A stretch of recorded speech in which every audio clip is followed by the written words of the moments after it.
Charles Williams sat in his corner office on the 32nd floor, staring at the city skyline through floor-to-ceiling windows. At 45, he had built everything he thought he wanted. The marketing firm he founded 15 years ago now employed over 200 people. His name appeared on magazine covers as one of the city's most successful entrepreneurs. But success felt hollow when he had no one to share it with. His marriage to Jennifer had ended 2 years ago in a bitter divorce that left him questioning everything. She had accused him of being married to his work, of never being present even when he was physically there. The worst part was knowing she was right. He had spent 20 years building his empire while his personal life crumbled around him. The intercom buzzed, interrupting his thoughts. "Mr. Williams, your 3 o'clock appointment is here," his assistant Sarah announced.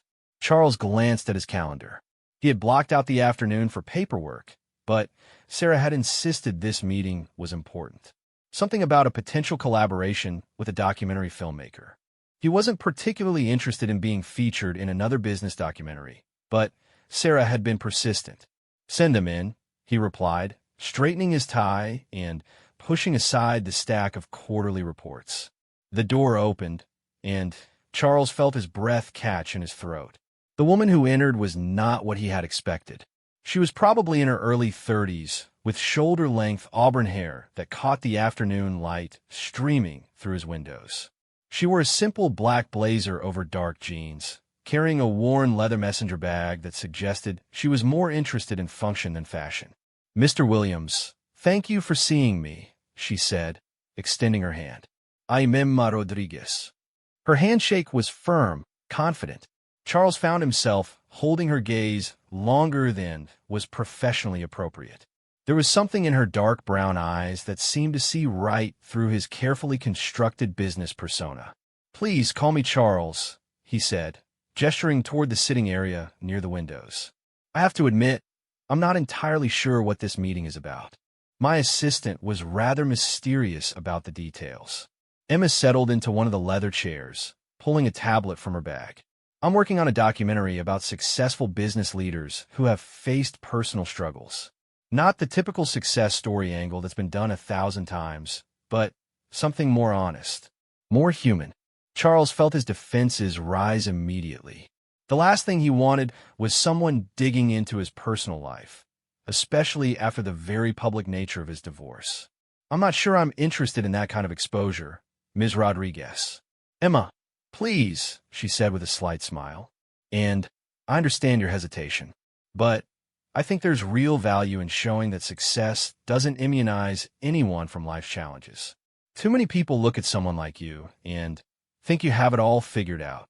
She leaned forward slightly, and Charles caught a hint of her perfume, something subtle and warm. "The truth is, I think your story could help people. Show them that it's possible to rebuild, to find meaning again after loss." Charles was quiet for a long moment, studying her face.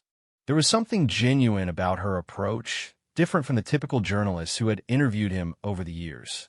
They usually wanted the rags-to-riches narrative, the inspiring quotes about perseverance and vision. Emma seemed interested in something deeper.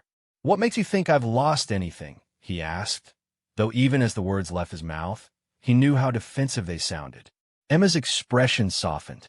"Because nobody schedules a meeting about vulnerability and human connection if they haven't experienced both. And because Sarah mentioned that you specifically asked her to find projects that might help you reconnect with something meaningful." Charles felt a flush of embarrassment. Had he really been that transparent with his assistant? He prided himself on maintaining professional boundaries, but perhaps his recent restlessness had been more obvious than he realized. "She said that," he asked, "not in so many words. But she cares about you, that much is clear. She said you've been working longer hours lately, taking fewer meetings with clients, spending more time alone in your office." Emma paused, then added gently, "She's worried about you."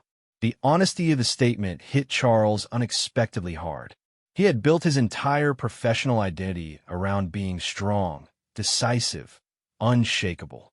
The idea that his vulnerability was visible, even to someone he trusted like Sarah, was both humbling and terrifying. So, what exactly would this documentary entail? He heard himself asking. Emma's face lit up with enthusiasm. I'd like to follow you for about 6 weeks. Not invasively, but enough to capture both your professional life and your journey toward whatever comes next. Some interviews, of course, but also just observing you in your natural environment. I'm particularly interested in those quiet moments that reveal who someone really is. Charles walked to the window, looking out at the bustling streets below. People hurried along sidewalks, each absorbed in their own stories, their own struggles. How many of them felt as isolated as he did, despite being surrounded by constant activity? Can I ask you something? He said, turning back to Emma. Of course. Why this project? What made you want to explore this particular angle? Emma was quiet for a moment, and Charles saw something shift in her expression, a vulnerability that matched his own. My father was a successful architect, she said finally. From the outside, he had everything. Beautiful buildings with his name on them, respect in his field, financial security. But he was deeply unhappy, and he never knew how to talk about it. He died of a heart attack when I was 25, and I realized afterward that I never really knew him. Not the real him, underneath all the achievement. She looked directly at Charles. I started making documentaries because I wanted to understand what that kind of success costs people, and maybe help others avoid some of the isolation that comes with it. Charles felt something in his chest loosen. Here was someone who understood, who had seen the price of ambitious success up close. He found himself wanting to tell her about the nights he stayed late at the office, not because he had work to do, but because going home to his empty apartment felt unbearable. About the way he had thrown himself into building his company partly to avoid dealing with his own emotional needs. I need to think about it, he said, though he already knew his answer. Emma nodded, pulling a business card from her bag. Of course. Take all the time you need. But Charles. She stood, slinging her messenger bag over her shoulder. I hope you'll say yes. I think you have an important story to tell. After she left, Charles sat in his office as the afternoon light faded into evening. He kept turning Emma's business card over in his hands, thinking about their conversation. When was the last time someone had asked him about his inner life, about what mattered to him beyond quarterly profits and market share? He thought about Jennifer's words during one of their final fights. You become so good at performing success that I don't think you remember who you actually are anymore. At the time, he had dismissed it as spite, the kind of thing people said when they wanted to hurt each other. But sitting alone in his office, surrounded by the trappings of everything he had worked so hard to achieve, he wondered if she had been right. His phone buzzed with a text from his brother Michael, inviting him to dinner over the weekend. Charles realized he had been declining these invitations for months, always citing work obligations. But what was he really avoiding? Michael had a wife and 2 young children, a life that felt foreign to Charles now. Being around their happiness had become a reminder of what he had lost, what he had perhaps never really had. He pulled up Emma's website on his computer, scrolling through samples of her work. The documentaries she had made were intimate, thoughtful, focusing on people rather than circumstances.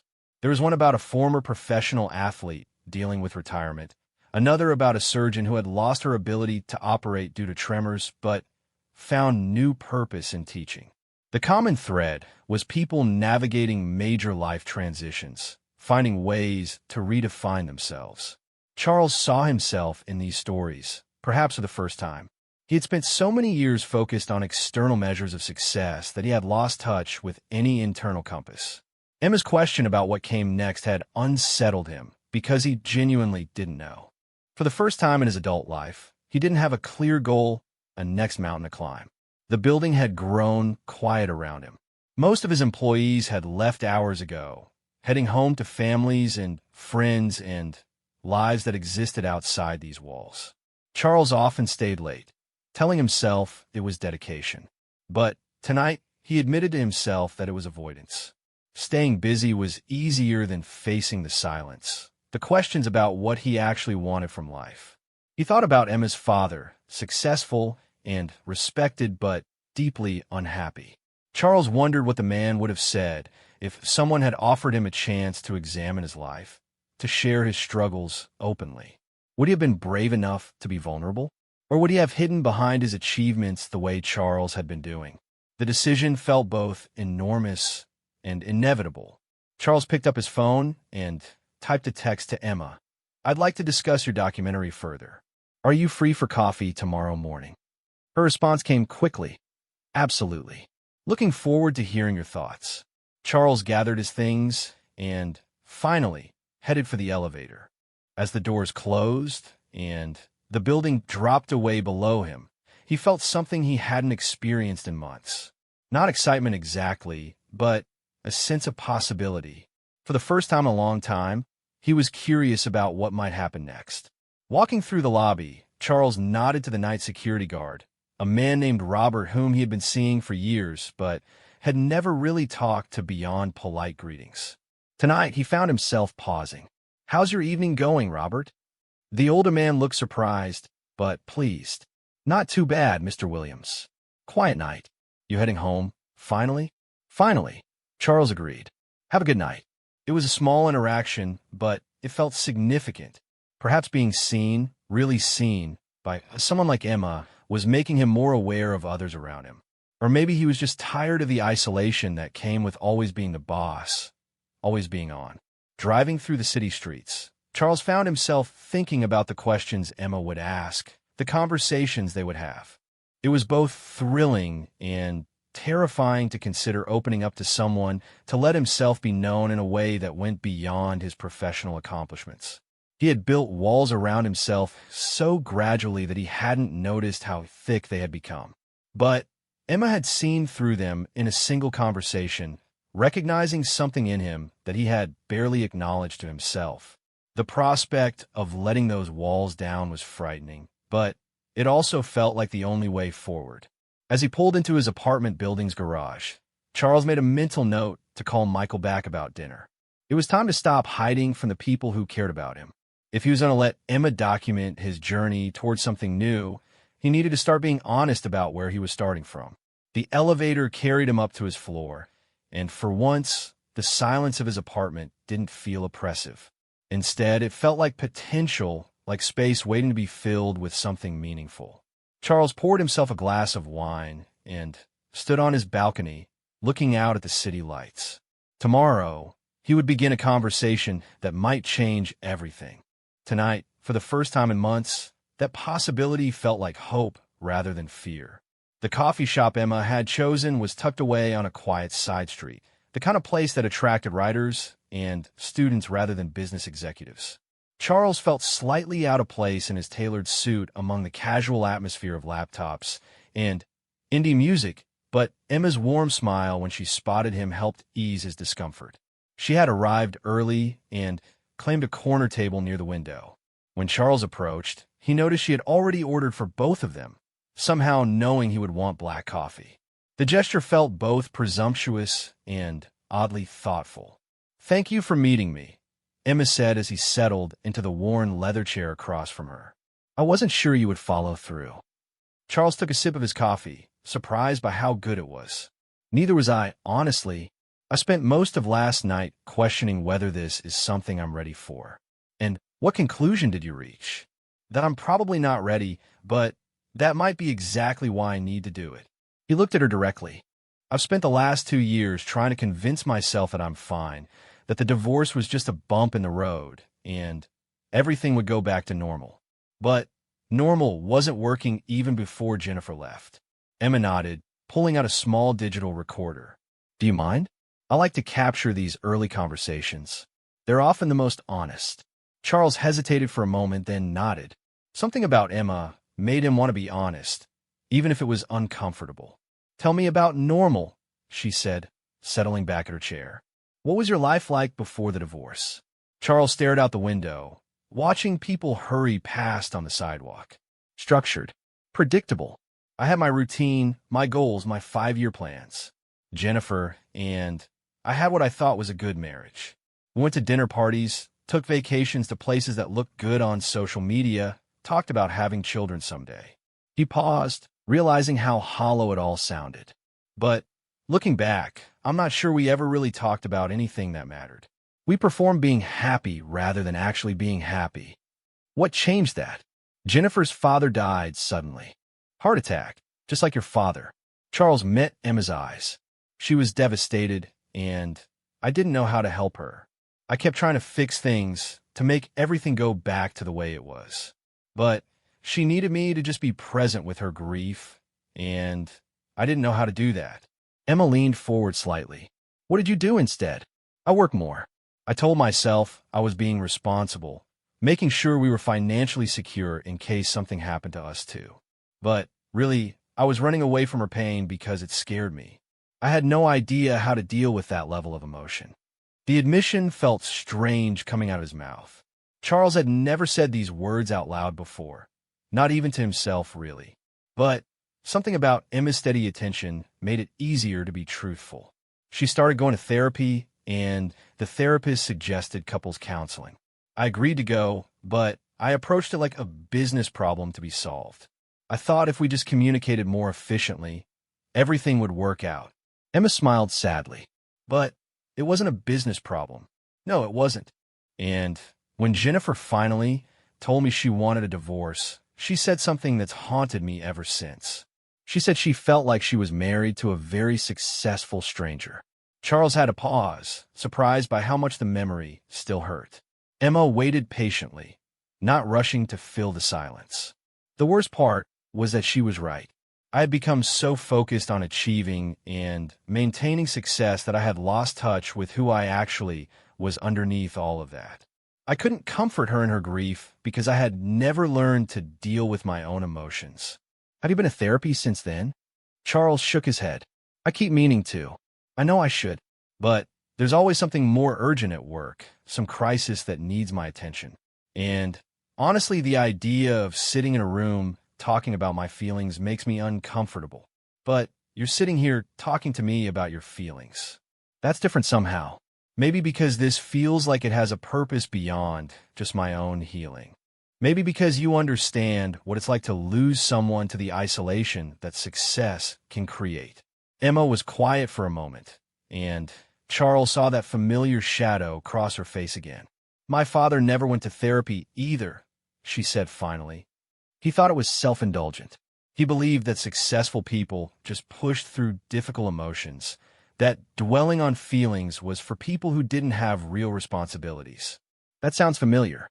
The irony is that his inability to process his emotions made him less effective at everything, not more. He was brilliant at designing buildings, but he struggled with client relationships.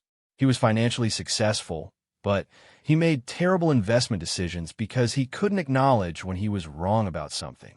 Charles nodded, recognizing himself in the description. I've been making some questionable business decisions lately, too. Nothing catastrophic, but I'm not as sharp as I used to be. I think all the emotional avoidance is starting to catch up with me professionally. How so? I've been turning down opportunities that would require collaboration or partnership. I'm micromanaging my employees more than I used to, and I'm having trouble connecting with clients the way I used to. They can probably sense that something is off. Emma made a note on her tablet. What would you like to be different? If we were having this conversation 6 months from now, what would you want to have changed? The question caught Charles off guard. He had spent so much time analyzing what was wrong that he hadn't really considered what right might look like. I want to feel connected to people again, he said slowly. I want to have conversations that matter, relationships that go deeper than networking or business transactions. I want to remember who I was before I became so afraid of being vulnerable. Tell me about that person. Who were you before? Charles smiled for the first time that morning. I was curious about people. I used to love hearing their stories, understanding what motivated them. That's actually how I got into marketing originally. I was fascinated by what made people care about things, what moved them to action. What happened to that curiosity? I think it got buried under the pressure to perform, to always have the right answer, to be the leader everyone expected me to be. Somewhere along the way, I started seeing vulnerability as weakness instead of strength. Emma nodded. That's something I see a lot in successful people. The very traits that help them achieve their goals can become prisons if they're not balanced with emotional awareness. Charles looked around the coffee shop, noticing details he had missed when he first arrived. A young woman in the corner was crying quietly while typing on her laptop. An elderly man was reading a letter that made him smile. A couple near the window was having what looked like a serious conversation, holding hands across the table. "I used to notice things like that," he said, gesturing vaguely toward the other customers. "I used to be interested in the human drama happening around me all the time. When did I stop seeing people as people instead of just obstacles or opportunities?" Maybe that's something we can explore in the documentary. What looks like to reconnect with that part of yourself?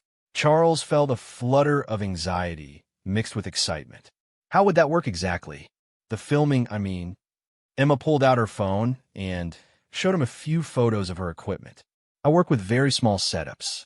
Usually just me and one camera operator. Sometimes just me. The goal is to be as unobtrusive as possible, so you forget we're there and just live your life. And you want to film me at work? In meetings? Some of that, yes. But I'm more interested in the in-between moments. How you interact with people when you think no one is watching. How you spend your time alone. What your daily rhythms actually look like versus what you think they look like." Charles tried to imagine having a camera following him around, documenting his isolation and awkwardness. It was mortifying to consider, but also potentially liberating. Maybe being seen, really seen, was exactly what he needed. "I have to warn you, my life isn't very exciting right now. A lot of late nights at the office, takeout dinners, empty apartment. That's exactly what I want to capture. The reality of what isolation looks like, especially for someone who appears successful from the outside. Too many people think that achieving professional success automatically translates to personal fulfillment." Emma paused her recording and leaned back in her chair. "Can I ask you something off the record?" Charles nodded. "What scares you most about this project?" He didn't have to think long. "That you'll film me for 6 weeks and discover that there's nothing interesting underneath all the professional achievement. That I'm just a successful, empty person with expensive suits and a nice office." Emma's expression was gentle but firm. "Charles, empty people don't spend an hour in a coffee shop talking honestly about their emotional avoidance. Empty people don't ask questions like, 'When did I stop seeing people as people?' You're not empty. You're just disconnected from parts of yourself that have always been there." The kindness in her voice nearly undid him. Charles realized how long it had been since someone had spoken to him with that kind of compassion. Even during the divorce, the conversations had been practical, legal, focused on logistics rather than feelings. "Okay," he said, surprising himself with the decisiveness of his response. "Let's do it." Emma smiled, the first genuinely excited expression he had seen from her. "Really, really, but I have some conditions." "Of course. What do you need?" "Final approval over anything that gets used. If you capture something that feels too private or could harm my business relationships, I want the right to request that it not be included." Emma nodded. "That's completely reasonable. Anything else?" "I want to meet your camera operator before we start. If I'm going to be vulnerable on film, I need to trust everyone involved." "Done." His name is Marcus, and he's incredibly skilled at making people feel comfortable. "You like him?" Charles felt a strange mix of terror and relief. He was committing to something completely outside his comfort zone, but for the first time in months, he felt like he was moving towards something instead of just away from his problems. "When would you want to start?" "Next week, if that works for you. We'll begin slowly, maybe just a few hours a day, and build up as you get more comfortable with the process." Emma gathered her things and shut off the recorder. "Charles, I want you to know that this takes real courage. Most people aren't willing to examine their lives this closely, especially not with cameras rolling." As they prepared to leave, Charles realized that the coffee shop had filled up while they were talking. The morning rush was in full swing, and he had been completely absorbed in their conversation. When was the last time he had been so present in a moment that he lost track of his surroundings? Walking back to his car, Charles felt lighter somehow, as if making the decision had released some pressure he hadn't realized he was carrying. He still had no idea what the next 6 weeks would reveal, But for the first time in a long time, uncertainty felt like possibility rather than threat. He thought about calling Jennifer to tell her about the documentary, then realized how strange that impulse was. They barely spoke anymore except about practical matters related to their property division. But part of him wanted her to know that he was finally trying to understand the things she had tried to tell him during their marriage. Instead, he called his brother Michael. Charles. Michael's voice was warm with surprise. 2 calls in 2 weeks. I'm starting to think something's wrong. Maybe something's finally, right? Charles replied, surprising himself with his honesty. Are you still free for dinner this weekend? I have some news to share. Of course. Sarah will be thrilled to see you. And the kids have been asking about their mysterious uncle who only appears on holidays. Charles felt a pang of guilt about how absent he had been from his brother's family, but also excitement about reconnecting with them. Maybe having the cameras following him would force him to engage with his life in ways he had been avoiding. I'll bring dessert, he offered, another small step toward being present instead of just showing up. Now I know something's changed. You never remember dessert. As Charles drove back to his office, he found himself noticing things he usually missed. A street musician playing violin on the corner. Children playing in a small park between buildings. An elderly couple sharing a newspaper on a bench. The world had always been there, full of stories and connections and moments of beauty. He had just stopped looking. Maybe Emma's cameras would help him see again. Maybe being observed would teach him how to observe, how to be curious about life instead of just managing it. The thought both terrified and thrilled him. In 1 week, his carefully controlled existence would be invaded by questions and cameras and the possibility of real change. Charles wasn't sure he was ready, but he was finally willing to find out who he might become if he stopped hiding behind his success. For the first time in months, Monday morning felt like the beginning of something instead of just another day to get through. Charles pulled into his parking space and sat for a moment, watching people enter the building where he had spent so many hours but had rarely truly lived. That was about to change. In 7 days, Emma and her camera would begin documenting his journey from isolation toward connection, from success toward significance, from the man he had become back toward the person he had always been underneath. The first morning of filming arrived with unusual brightness for early October. Charles had barely slept, alternating between excitement and panic about what he had agreed to. Standing in front of his bathroom mirror at 6 in the morning, he realized he had no idea how to dress for being documented. Did he want to look successful and polished or more casual and approachable? Every choice suddenly felt loaded with meaning. He settled on dark jeans and a navy sweater, clothes that felt more like himself than his usual business uniform.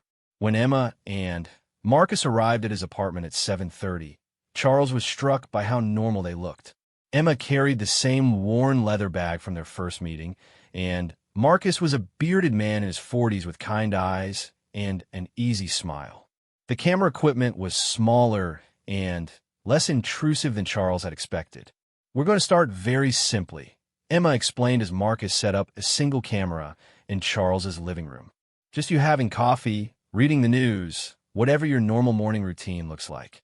The goal is to get you comfortable with being filmed before we move on to more complex situations.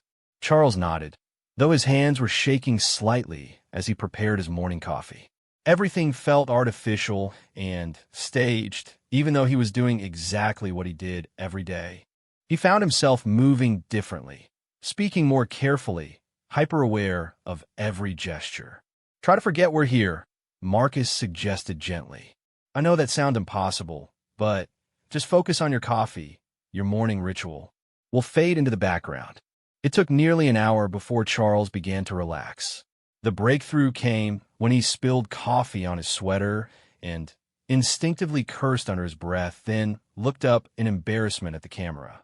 Marcus just smiled and kept filming, and Emma looked pleased rather than judgmental. There you are, she said quietly. That's the first real moment we've captured. Charles laughed, surprised by how good it felt to be seen in his imperfection rather than his polished professional persona. I guess I can't maintain the act for 6 weeks. That's exactly the point. We want the person, not the performance. As the week progressed, Charles found himself becoming more comfortable with the constant presence of the cameras. Emma had been right about Marcus. His calm energy made it easy to forget about the equipment and focus on whatever was happening in the moment. They filmed him at work, but also during quiet moments he had never considered significant. Reading alone in his office after everyone else had left. Standing on his apartment balcony with his morning coffee. Walking through the lobby of his building. What surprised Charles most was how much these ordinary moments revealed when viewed through someone else's lens. On the third day of filming, Emma showed him some rough footage from the previous day. Watching himself interact with his employees, Charles was startled by what he saw. "I had no idea I was so formal with them," he said, watching himself maintain physical distance even during casual conversations. "Look how I stand. It's like I'm afraid someone might get too close." Emma paused the footage on a frame that showed Charles listening to Sarah explain a scheduling conflict. His posture was rigid, his expression polite but distant. He looked like a man who was present in body but absent in spirit. "When did you start protecting yourself like that?" Emma asked. Charles studied the image, seeing himself as if for the first time. "I think it happened gradually. Each time I got hurt or disappointed, I pulled back a little more." The divorce was just the final layer of insulation. What did it feel like to get hurt? The question caught him off guard. Charles had spent so much time analyzing the practical aspects of his failed relationships that he had never really examined the emotional experience. "Like failure," he said slowly. "Like evidence that I wasn't good enough at the things that mattered most. I could build a successful business, but I couldn't keep a marriage together. I could manage dozens of employees, but I couldn't understand what my wife needed from me." Emma made a note on her tablet. "So you decided to focus on the things you were good at and avoid the areas where you felt inadequate." It seemed logical at the time, but watching myself on camera, I can see how closed off I've become. I'm not really connecting with anyone, even the people I see every day. That observation led to the first real breakthrough of the filming process. Charles decided to try a small experiment. Instead of his usual brief, task-focused interactions with his staff, he began asking more personal questions. How is Sarah's daughter doing in college? How is David's new apartment working out? What did Jennifer in accounting think about the new coffee machine in the break room? The responses were immediate and eye-opening. Charles discovered that Sarah's daughter was struggling with anxiety and considering dropping out of school. David's apartment was in a neighborhood Charles knew well, leading to a 15-minute conversation about their shared love of a local bookstore. Jennifer had strong opinions about coffee and suggestions for other improvements to the office environment. "I've been working with these people for years," Charles told Emma later that day, "but I never really knew them. I treated them like functions in a machine instead of human beings with their own stories. How does it feel to know them better?" Charles considered the question seriously. More connected, obviously, but also more responsible. "Sarah is worried about her daughter, and now I know that. I can't just ignore it and focus on quarterly reports. Is that a bad thing? No, but it's scary. It's easier to make business decisions when you don't think about how they affect real people's lives.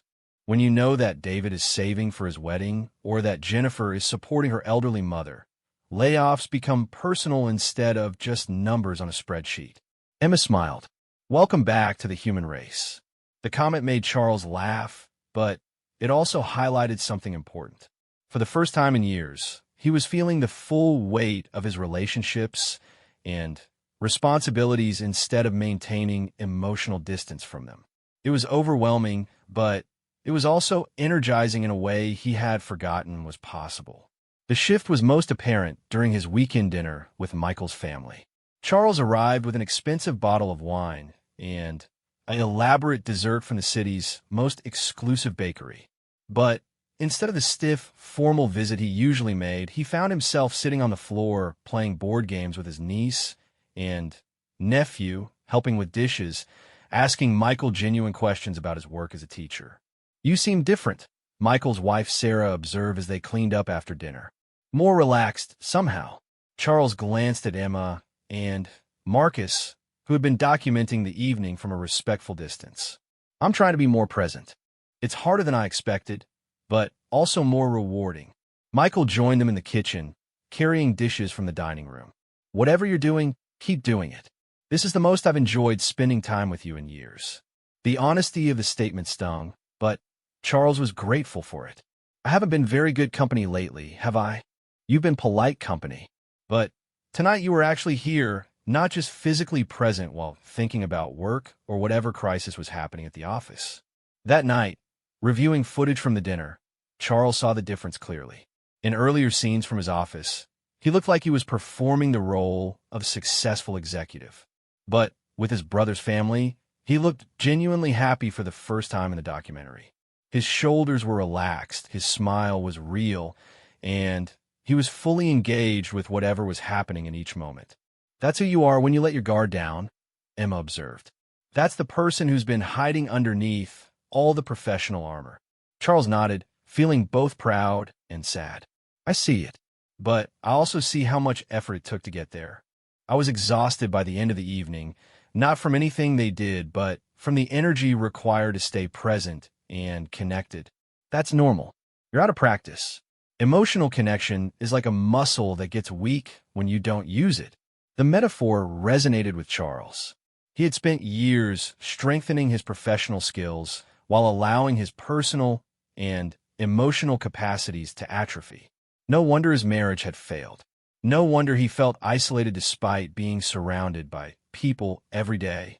As the second week of filming progressed, Charles began deliberately practicing connection in small ways. He started taking lunch breaks instead of eating at his desk, joining colleagues in the break room, and participating in the casual conversations he had always avoided. He began walking to work instead of driving, noticing the neighborhood, and occasionally stopping to chat with shopkeepers or other regular commuters. Each interaction was documented by Emma and Marcus, creating a record of his gradual emergence from isolation. Some attempts at connection were awkward or forced, but others revealed glimpses of the naturally curious and empathetic person Charles had been before professional success became his primary identity. The most significant moment came during the third week of filming, when Charles encountered one of his former clients, David Chun, at a coffee shop near his office.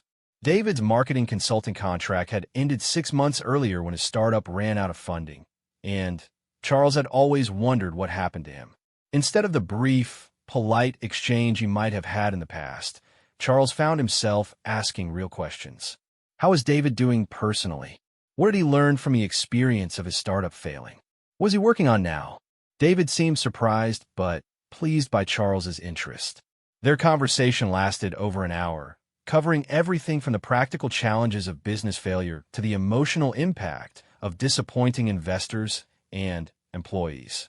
Charles found himself sharing his own struggles with isolation and the difficulty of maintaining meaningful relationships while building a career. "You know what's funny?" David said as they prepared to leave. "When we were working together, I always thought you had everything figured out. You seem so confident, so sure of yourself." It's actually reassuring to know that successful people struggle with the same human stuff as everyone else. Walking back to his office after the encounter, Charles felt something shift inside him. For years, he had believed that vulnerability was incompatible with leadership, that showing any uncertainty or struggle would undermine his authority.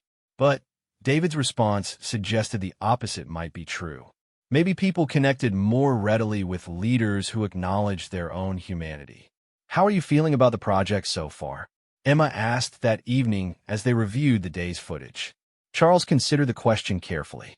"Exposed, but in a good way. Like I'm finally letting people see me instead of just the image I've been projecting. It's terrifying, but it's also a relief." "What's terrifying about it?" "That people might not like what they see. That being vulnerable might make me less effective as a leader, less respected in my industry. That I might have built my entire career on a false foundation." Emma was quiet for a moment, studying his face. "And what's relieving about it? That I don't have to maintain the performance anymore. That I can make mistakes and still be worthy of relationships. That maybe success doesn't have to be isolating if I'm willing to share the struggles that come with it. Charles looked at the monitor showing the day's footage, seeing himself in conversation with David. He looked more animated and engaged than in any of the business meetings they had filmed. His entire posture was different, more open and relaxed. I spent so many years trying to appear invulnerable that I forgot how good it feels to connect with another person, he said. Even difficult conversations feel better than the emotional numbness I've been living with. Emma smiled. That's exactly what I was hoping you would discover. The question now is how to integrate this awareness into your daily life, your work relationships, your sense of who you want to be going forward. Charles nodded, though he still felt uncertain about the practical implications of these insights. It was one thing to be more open in casual conversations with former clients or family members. It would be another thing entirely to bring this level of vulnerability into his role as CEO of a growing company. But for the first time in months, Charles was excited about the challenge rather than overwhelmed by it. He was beginning to remember what it felt like to be curious about his own life, to see each day as an opportunity for growth rather than just another set of tasks to complete. The cameras had been rolling for 3 weeks, and already Charles felt like a different person than the isolated executive who had first met Emma in his corner office. The question was whether these changes would prove sustainable once the cameras stopped rolling, and he had to navigate his newfound openness without the support and accountability of being documented. Charles was beginning to understand that the real work of transformation happened not during dramatic moments of revelation, but in the countless small decisions to remain open and connected even when it felt risky or uncomfortable. The documentary was teaching him how to live differently, but ultimately he would have to choose whether to continue practicing what he was learning. For now, though, he was committed to the process of discovery, curious about what other parts of himself might emerge as he continued letting down the carefully constructed barriers that had protected and isolated him for so many years. The revelation came during the 4th week of filming, on a Tuesday morning that started like any other. Charles was reviewing quarterly reports when Emma knocked on his office door, carrying what looked like a stack of contracts and wearing an expression he hadn't seen before, something between excitement and nervousness. "Do you have a few minutes?" she asked. "There's something we need to discuss." Charles gestured to the chairs by his window, the same spot where they had first met a month earlier. But this time, Marcus wasn't with her, and she wasn't carrying any camera equipment. The absence of recording devices should have been comforting, but instead it made Charles uneasy. "What's on your mind?" he asked, settling into his chair. Emma took a deep breath. "Charles, I need to tell you something about this documentary project. Something I should have mentioned from the beginning, but I was afraid you wouldn't agree to participate if you knew the full scope of what we were planning." Charles felt his stomach drop. "What do you mean, full scope?" "The documentary isn't just about you. It's part of a larger series about successful people who are navigating major life transitions. Your story is one of 5 we're featuring, and we already have interest from several networks." Charles processed this information slowly. "So this isn't some independent film project. This is a professional production that could end up on television." "Yes, though nothing gets broadcast without your approval. That's written into your contract. But, Charles, there's something else you need to know." Emma pulled out her phone and showed him a video clip. It was security footage from his office building, showing him arriving for work the morning of their very first meeting. The timestamp indicated it was from several hours before their scheduled appointment. "I don't understand," Charles said, though a cold realization was beginning to form. "We started filming you before our first meeting," Emma said quietly. "Marcus was positioned across the street with a long-range lens. We documented your morning routine, your interactions with building staff, your body language as you prepared for our meeting." Charles stared at the screen, watching himself move through his lobby, exchange brief pleasantries with the security guard, check his phone while waiting for the elevator. He looked exactly like the isolated, disconnected person Emma would later describe. But the fact that it had been captured without his knowledge felt like a violation. "You were already filming me," he said, his voice flat. We needed to establish a baseline to show who you were before you became conscious of being observed. It's standard practice in documentary filmmaking, and it's all covered in the consent forms you signed. Charles grabbed the contracts from Emma's hands, scanning through pages of legal language he had skimmed over in his eagerness to begin the project. There it was, buried in subsection 4.3.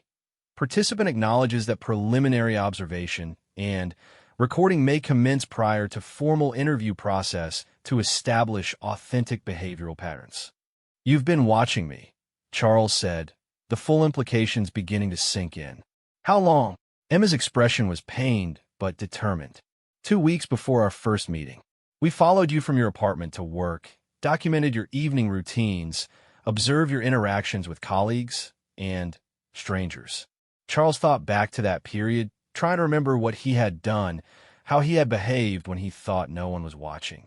It had been a particularly difficult time. The divorce papers had just been finalized, and he had been drinking more than usual, staying late at the office to avoid going home to his empty apartment. "Show me," he said. Emma hesitated. "Charles, maybe we should talk about this first. Show me the footage." She pulled out her tablet and opened a video file. Charles watched himself from a month earlier, captured through long-range lenses and hidden cameras. The person on screen looked defeated in ways he hadn't realized at the time. In one clip, he was standing alone at a bar near his office, nursing a whiskey while staring at his phone. In another, he was working late in his office, visible through the windows, looking small and isolated despite his successful surroundings. The most painful clip showed him at home, standing on his balcony with a glass of wine, looking out at the city with an expression of profound loneliness. Charles remembered that evening. He had been thinking about calling Jennifer, not about reconciliation, but just to hear another human voice. Instead, he had finished the bottle of wine and gone to bed. "You see," Emma said softly, "this is why your story matters. This is what isolation looks like for someone who appears to have everything. The contrast between your public success and private struggle is exactly what people need to understand." Charles closed the tablet, unable to watch anymore. "You manipulated me. You studied me like a lab rat, and then presented yourself as someone who could help me. That's not how it happened. Everything I told you about my father, about wanting to explore the cost of success, that was all true. But, yes, we researched you extensively before approaching you. We needed to know that you were someone whose story would resonate with audiences." Charles stood and walked to his window, looking down at the street where Marcus had supposedly been positioned with his camera. People moved along the sidewalks, unaware that their lives might be documented by someone with a telephoto lens and a hidden agenda. "Who else knows about this?" he asked. "The production team, network executives. But, Charles, this doesn't change anything about what we've accomplished together over the past month. Your growth has been real. The connections you've made, the self-awareness you've developed, that's all genuine."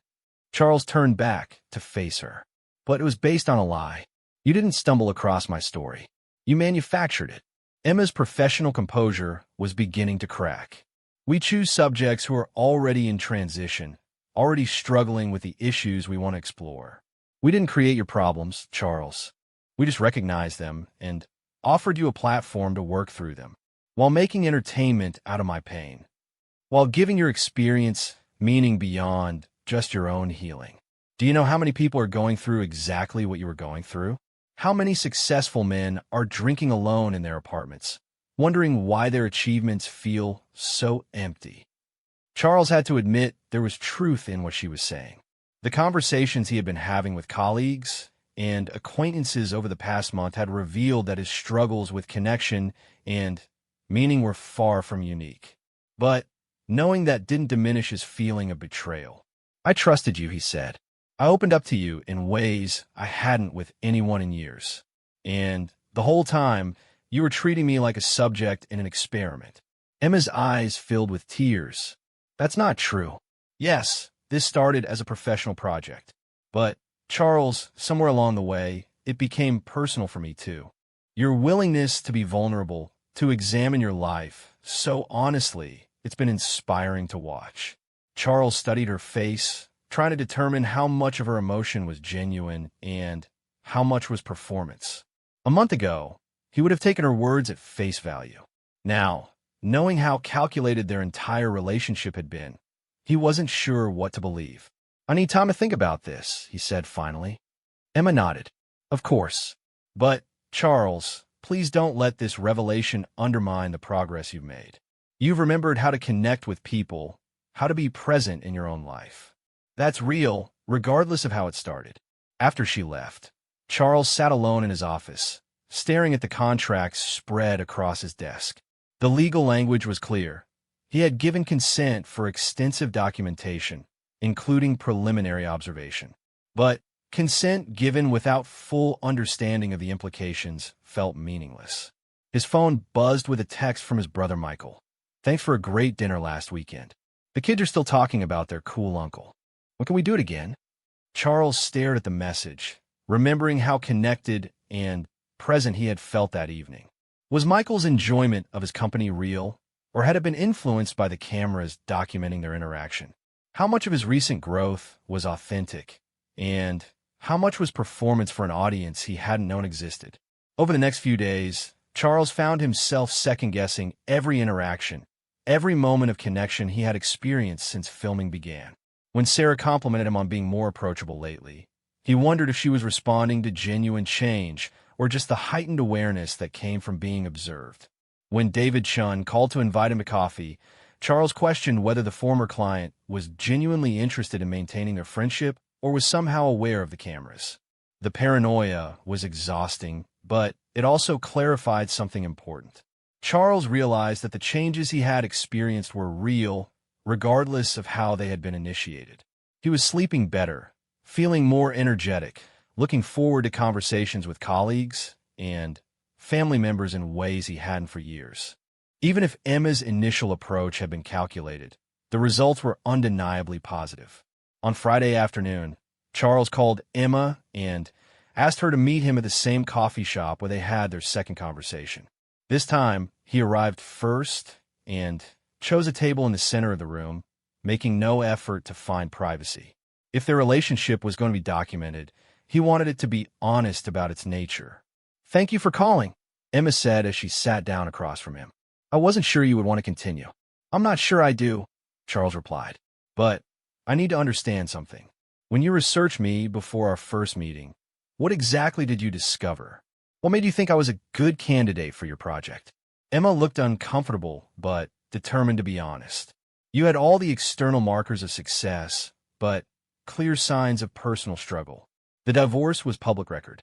Your social media presence had declined significantly. People who knew you professionally described you as increasingly isolated. Who did you talk to? Former clients, industry contacts, people who had worked with you in the past. Nobody said anything negative about your professional abilities, but several people mentioned that you seemed different lately. Less engaged, less personable." Charles absorbed this information, realizing that his isolation had been more visible than he had imagined. "What else?" "Your assistant Sarah was particularly helpful, though she didn't know she was being interviewed for a documentary. She genuinely cares about you, Charles. She was worried about your long hours, your tendency to avoid social situations, the way you had withdrawn from industry events you used to enjoy." Charles felt a mix of gratitude and embarrassment about Sarah's concern. She had been trying to help him in the only way she knew how, and he had been too caught up in his own problems to recognize her efforts. "So when you suggested this documentary project, you already knew I would be receptive to it. We believed you were someone who was ready for change, yes. But, Charles, we couldn't have predicted how willing you would be to engage with the process. Your openness, your commitment to growth that exceeded all our expectations." Charles looked around the coffee shop, remembering their first conversation in this same space. Everything had felt so spontaneous then, so serendipitous. Now he understood it had been orchestrated, though perhaps not as manipulatively as he had initially assumed. "Here's what I need to know," he said. "Are you interested in me as a person, or just as a subject for your documentary?" Emma was quiet for a long moment. "Both, honestly. This project introduced us, but Somewhere along the way, I started caring about you beyond your value as a documentary subject. Your willingness to be vulnerable has been remarkable to witness." Charles studied her face, trying to read the sincerity in her expression. "If I decide to continue with this project, I need complete honesty going forward. No more surprises, no more hidden agendas. You have that promise. And I want to see all the footage you've gathered, including the preliminary observation period. If my story is going to be told, I want to understand the full narrative." Emma nodded. "We can arrange that. Marcus can show you everything we've captured." Charles made his decision. "I want to finish what we started, but I also want to add something to the documentary." "What do you mean?" "I want to include this conversation. The revelation about the preliminary filming, my reaction to learning about it, the questions it raised about authenticity and manipulation. If we're going to tell the truth about isolation and connection, we need to be honest about the complexity of documentary filmmaking itself." Emma looked surprised, but intrigued. That would be unusual. Most documentaries don't examine their own methodology. Most documentaries aren't about the difficulty of genuine connection in a world full of performance and hidden agendas. This feels relevant to the larger themes we're exploring. Over the following week, Charles worked with Emma and Marcus to review all the footage they had gathered, from the earliest surveillance-style clips through their recent conversations. Watching his journey from complete emotional isolation to tentative connection was both painful and encouraging. He could see the genuine changes in his posture, his expressions, his interactions with others. The preliminary footage was particularly revealing. Charles had to admit that his initial isolation was profound and concerning. Without the camera's documentation, he might never have recognized how disconnected he had become from his own life. "You were disappearing," Emma observed as they watched a clip of Charles eating dinner alone in his apartment, staring at his laptop screen. "Not just from other people, but from yourself." Charles nodded. "I can see why you thought I needed intervention. The question is whether this kind of documented intervention is ethical. What do you think?" Charles considered the question seriously. "I think it depends on the outcome and the consent. I'm grateful for the changes I've experienced, and I did sign agreements that technically covered your preliminary observation. But I would have felt more comfortable knowing the full scope from the beginning." "Would you have agreed to participate if you had known?" "Honestly, probably not, which is exactly why you didn't tell me." Emma smiled ruefully. "We've learned that people are much more authentic when they don't know they're being observed. But you're right that there are ethical concerns about that approach." As filming concluded in the 6th week, Charles felt a complex mix of emotions. The project had catalyzed real positive changes in his life. He was more connected to his employees, closer to his family, and beginning to develop genuine friendships again. He had even started dating someone, a woman he met during one of his new morning walks to work. But the knowledge that his transformation had been partially orchestrated left him questioning which changes were authentic and which were responses to external observation. Emma argued that the distinction was meaningless, that all personal growth was influenced by external factors and social interactions. Charles wasn't entirely convinced, but he was committed to maintaining his new patterns of connection and vulnerability even after the cameras stopped rolling. The final interview took place in Charles's office, the same location where they had first met 6 weeks earlier. This time, Charles felt genuinely comfortable being filmed, no longer self-conscious about the camera or concerned about performing for an audience. "What's the most important thing you've learned about yourself?" Emma asked. Charles thought carefully before responding. "That isolation is a choice, even when it doesn't feel like one. I spent years believing that vulnerability was incompatible with professional success, but I've discovered that the opposite is true. The more honest I am about my struggles and uncertainties, the more people want to connect with me." And what would you tell someone who is watching this documentary and recognizing their own isolation in your story? That change is possible, but it requires courage. It's scary to let people see you as you really are, especially when you've spent years maintaining a perfect professional image. But The alternative is continuing to feel disconnected from your own life. Charles paused, looking directly into the camera. And maybe get help sooner than I did. Don't wait until someone with a documentary camera has to show you how isolated you've become. After filming Wrapped, Charles and Emma maintained their relationship, though it took time for him to fully trust her intentions. Eventually, their connection evolved into something approaching friendship, based on shared interests in psychology and human behavior rather than just professional collaboration. The documentary premiered 8 months later to critical acclaim and strong viewer response. Charles received hundreds of emails from people who recognized their own struggles in his story, thanking him for his willingness to be vulnerable on camera. Several colleagues and business contacts reached out to share their own experiences with isolation and the pressure to maintain perfect professional facades. Most surprisingly to Charles, the documentary enhanced rather than damaged his professional reputation. Clients began seeking him out specifically because they appreciated his authenticity and emotional intelligence. His company's culture became more open and collaborative, partly because Charles modeled vulnerability and genuine connection in his leadership style. A year after filming concluded, Charles reflected on the strange journey that had begun with Emma's carefully orchestrated first meeting. The manipulation that had initially felt like betrayal had led to changes he couldn't have imagined. He was happier, more connected, and more successful than he had been before, though success now meant something entirely different to him. Whether the transformation was authentic or performed had ceased to matter. Charles had learned that all human connection involved elements of performance and authenticity, calculation, and spontaneity. The key was being conscious of the balance and choosing vulnerability over protection whenever possible. The cameras had stopped rolling, but Charles continued documenting his own growth, keeping a journal of his efforts to stay connected and present. He had learned that the work of meaningful living was ongoing, requiring constant attention and intention. Emma's intervention had given him tools and awareness, but the daily choice to use them remained his alone.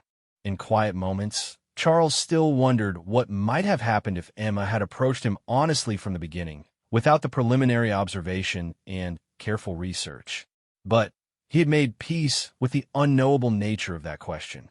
His life was better now than it had been before, and that seemed to matter more than the purity of the process that had gotten him there.